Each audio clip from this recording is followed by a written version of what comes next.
የሐጅ ተጓዦች ከአካባቢያቸው ተነስተው ጠራራውን ፀሐይ ምናልባትም ከባድ ዝናብ አውሎ ነፋስና ጎርፍ እየተጋፈጡ ወደ ተቀደሱ ስፍራዎች ለብዙ ቀናት በእግራቸው ይጓዙ ነበር። እናም ብዙ ችግሮችም ያጋጥሟቸው ነበር። በተለይም ሽፍቶች በቡድን ሆነው ለቀናት ለሌሊትና ለወራት በግመሎች በቡድን ይራመዱ ነበር። በዚህም ምክንያት የቀደሙት ሰዎች የጉዞውን መነሻ በሚመጥን መልኩ እንዲህ ሲሉ ተደምጧል።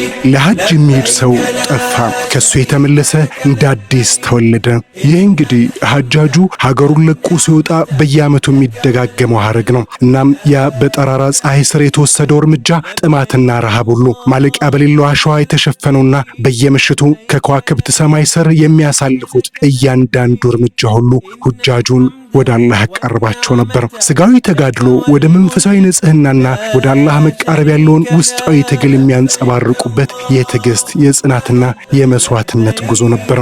ለበይከ አላሁመ ለበይክ። ዛሬ የዘመናዊ ትራንስፖርት መጥቷል። ይሁን እንጂ ከዘመን ከቴክኖሎጂና ከጂኦግራፊ ወሰን በላይ የሆነው የሐጅ ጉዞ ጊዜ የማይሽረውና ዓለም አቀፋዊ ተፈጥሮን አጉልቶም ያሳያል። ዛሬ የዘመናዊ ትራንስፖርት መምጣት ሙስሊሞች ይህን የተቀደሰ ጉዞ የሚያደርጉበትን መንገድ ቀይሮታል። የአየር ጉዞ ሐጅን የበለጠ ተደራሽ አድርጎታል። ይህም ድሮ ወራት የሚፈጀውን ወደ ሰዓት ብቻ እንዲቀንስም አድርጓል። ሆኖም የጊዜው ርዝማኔ ምንም ይሁን ምን የሐጅ ይዘት ሳይለወጥ መንፈሳዊ ትርጉሙና የተቀደሱ ስርዓቶቹ የሐጃጆችን ልብ ከአላህ ጋር ማቆራኘታቸውን ቀጥሏል። ከአስቸጋሪ ጉዞ ወደ ፈጣን ጉዞ መቀየሩ አላህ ለፍጥረታቱ ያለውን እዝነት ማሳያ ነው። ዛሬ ላይ ጉዞ ቀላል ሊሆን ቢችልም ዘመናዊ ምቾቱ የሐጅ ቅድስናን አይቀንስም። ይልቁንም የተደራሽ ውበቱንና የማይለወጥ የእስልምና አምልኮ ዘመን ተሻጋሪነትን ያሳያል። በእያንዳንዱ ዘመንና በእያንዳንዱ ጉዞ ወደ አላህ ለመቅረብ